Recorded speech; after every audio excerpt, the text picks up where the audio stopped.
Once upon a time, ANANSI, the mischievous spider, wandered deep into the forest. Always on the lookout for something to make his life easier, he stumbled upon a peculiar sight, a beautiful, shimmering golden pot. It lay unattended, glowing softly as if inviting him to come closer. What a marvelous treasure, thought ANANSI, rubbing his hands together. As he approached, the pot spoke in a deep, magical voice. "Use me well, share my gifts, and you will prosper." Curious, ANANSI tapped the pot gently. To his astonishment, it began to fill with the most delicious foods he had ever seen: steaming rice, golden yams, and fragrant soups. ANANSI could hardly believe his luck. He ate to his heart's content and carried the pot home, humming happily.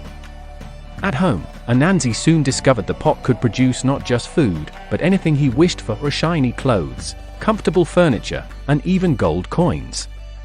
The pot seemed to have no limits.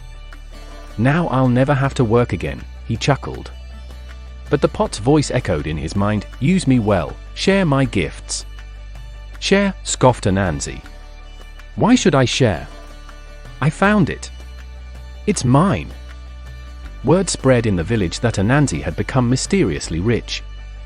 His neighbors came to him, pleading for food and help. "ANANSI, could you spare a little for my family?" asked an old woman.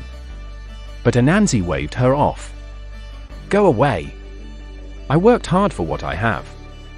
His neighbors grew thinner while ANANSI grew fatter, gorging himself daily from the golden pot. He even began hiding it so no one would see. One day, while ANANSI was feasting, a strong wind swept through his hut. The golden pot trembled and began to glow ominously. Suddenly, the forest spirits appeared, their forms tall and glowing with power. "ANANSI," they boomed. "You have misused our gift. The pot was meant to bring prosperity to all, not just to you." ANANSI tried to hide the pot behind his back, but it was no use.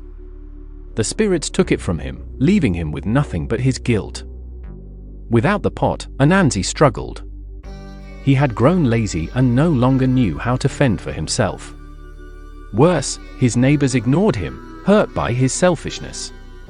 One day, ANANSI gathered the courage to apologize. He visited the village square and shared what little food he could gather, helping rebuild the community. To his surprise, the villagers forgave him.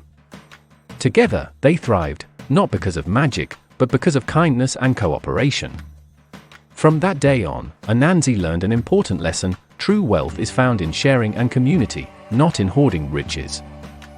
The tale of ANANSI and the golden pot teaches us that greed leads to loneliness and loss, while sharing brings joy and prosperity to all.